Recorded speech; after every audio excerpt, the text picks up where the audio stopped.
Birdie, sag bis gleich. Bis gleich. Ciao. Sehr gut. یہ طوطا German بولتا ہے، لیکن سوال یہ ہے کہ ان میں کیا خاصیت ہے کہ یہ کوئی بھی زبان سیکھ سکتے ہیں؟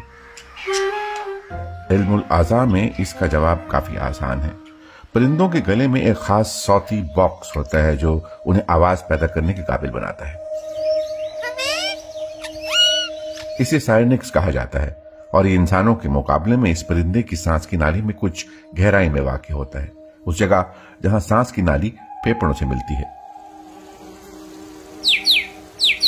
سائرنکس لچکدار جھلیوں کے ساتھ جڑا ہوتا ہے جس کی پوزیشن اور حرکت کو آواز پیدا کرنے کے لیے کنٹرول کیا جا سکتا ہے۔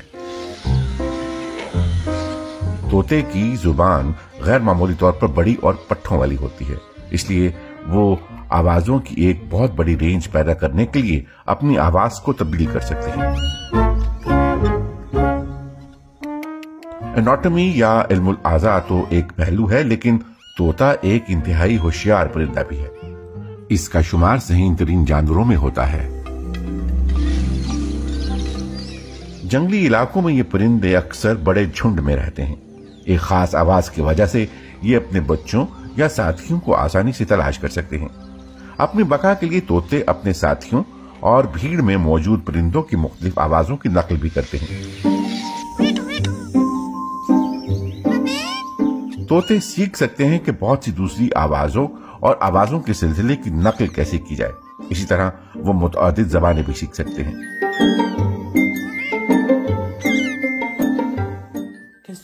ڈکار لے کر دکھاؤ۔ Sehr gut. Kennst du schießen? کیا تم گولی چلنے کی آواز نکال سکتے ہو؟ Prima. اب کھانس کے دکھاؤ۔ Sehr gut. طوطے عمر بھر نئے الفاظ سیکھ سکتے ہیں، لیکن اس کا مطلب یہ نہیں کہ عمر رسیدہ طوطا زیادہ بہتر انسانی زبان بول سکتا ہے۔